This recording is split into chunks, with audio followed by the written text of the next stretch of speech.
Salam to all of you. I hope everybody is in good shape and in good spirits. This is lecture 9 of our semester 2 syllabus in contemporary US political thought and foreign policy.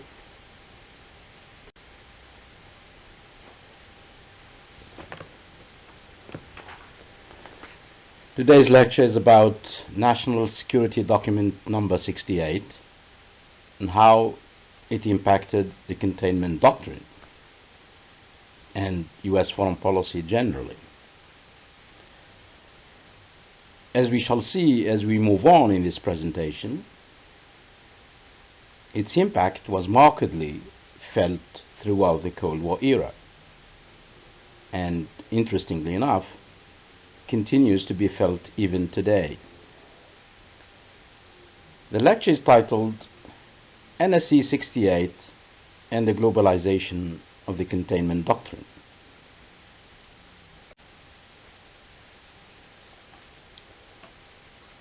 The lecture comprises 5 major sections. In section 1, I shall share with you a brief historical account of the drafting of NSC-68, which means I'll be touching on the historical context in which the document was thought out and drafted. Section 2 analyzes the document and tries to read between the lines of what we might call, metaphorically, its diagnosis and its prescription. We shall particularly be interested in 3 aspects: how the document glamorized US values and purpose, how it demonized the USSR and characterized its nature, intentions, and objectives, and what it recommended as necessary steps to adjust US strategy vis-à-vis the Soviet Union. In section 3, we shall basically try to dive into the fierce intellectual and political wrestling between the so-called hawks and doves of the administration regarding the document. Section 4 touches on how the document became a foreign policy blueprint for American decision makers throughout the Cold War era and perhaps until today. And in section 5, we shall see together the assigned reading material for this lecture.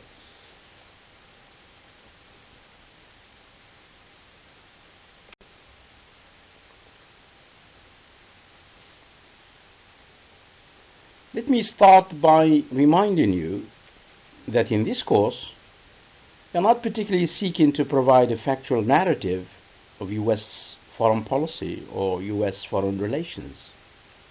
Far from it.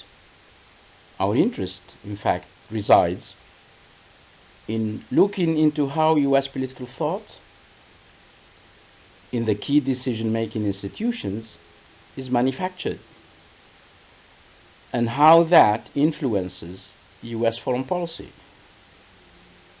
Much of that debate is often contradictory and at times heated and even bellicose. Obviously, the factual aspect is important because it clarifies the political thought that lies behind big decisions. But understanding the hows and whys of major political orientations is more important to us here.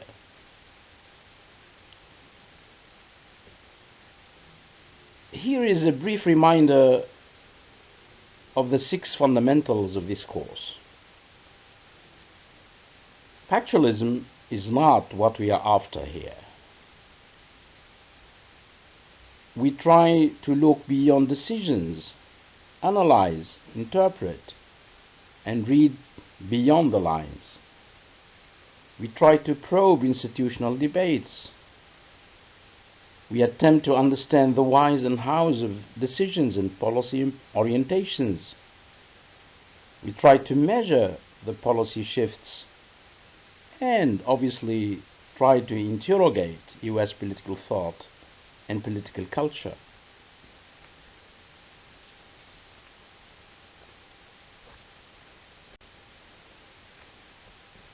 In our previous sessions, we saw how US political thought shaped the country's decision-making process in response to the mounting tension in East-West relations. As you recall, this tension was mainly a direct outcome of what was happening in Europe, especially in Germany. We also said that the Soviet blockade, the US airlift, and the subsequent creation of the Federal Republic of Germany and formation of NATO had plunged American-Soviet relations and East-West relations generally into the darkest days of the Cold War yet to be witnessed. Commentators and strategists at the time repeatedly pulled the alarm bells. In their eyes, the world was actually on the brink of falling into the unknown and perhaps moving head-on into World War III. Two determinant developments were to increase tension in East-West relations and to arouse more worries in the United States and in the West generally. The Communist Revolution led by Mao Zedong achieved victory over America's allies in the Chinese Civil War, and the Soviets successfully tested their first atomic bomb.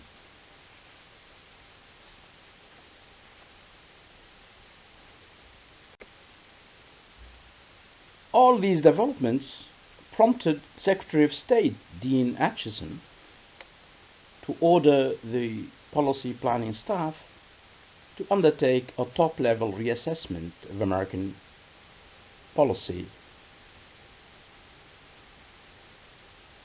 It was hoped that this reassessment would eventually provide the White House with a coherent strategy in dealing with the Soviet Union.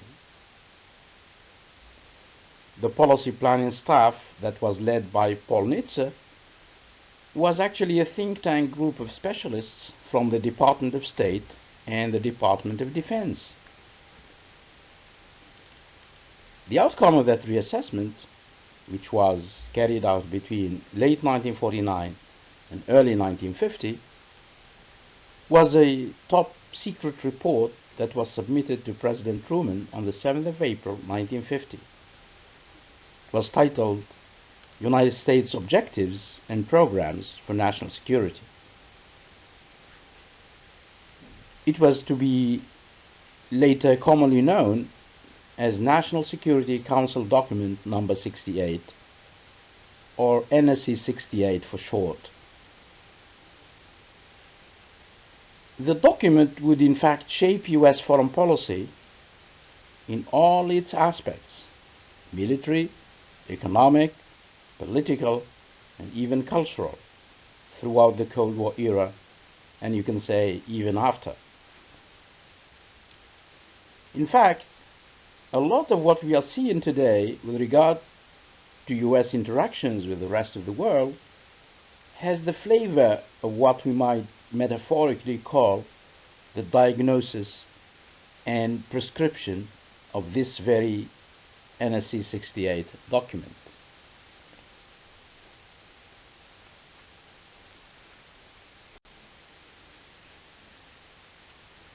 Let's now, if you wish, see how the document diagnosed US foreign policy then in place and what it prescribed to the President as steps for the future, especially with regard to dealing with the Soviet Union.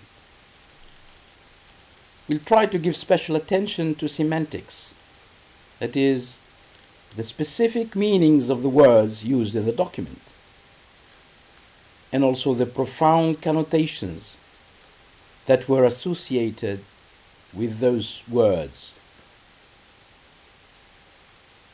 The document actually went great lengths to glamorize all what the United States stands for in terms of values and purpose, being the land of freedom, of prosperity, and of democratic institutions. It conceded that the conflict between the United States and the Soviet Union had become endemic because the two superpowers were driven by totally antithetical ideals and objectives.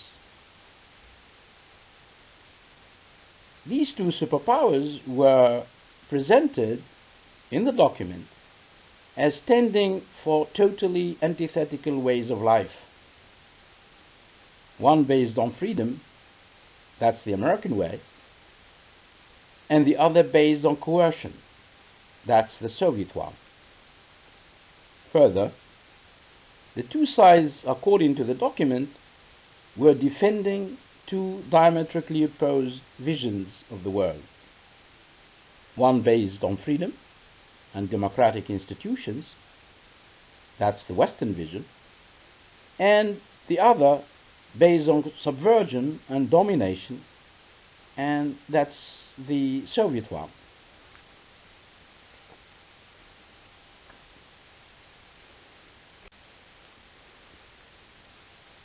The document actually portrayed the Soviet Union's nature and objectives in a completely bleak way, to say the least.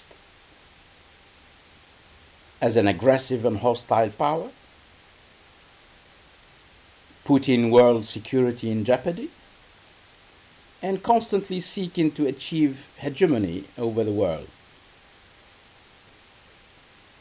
The policy staff think tank warned that the major aspiration of the Soviet Union was to spread communism across the world at any cost,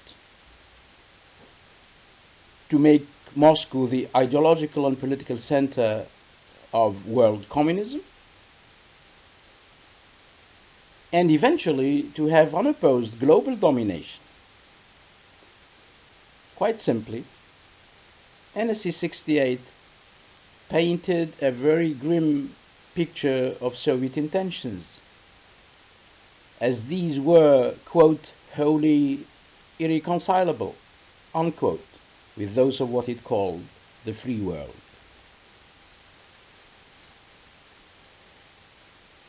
Now let's see what the document prescribed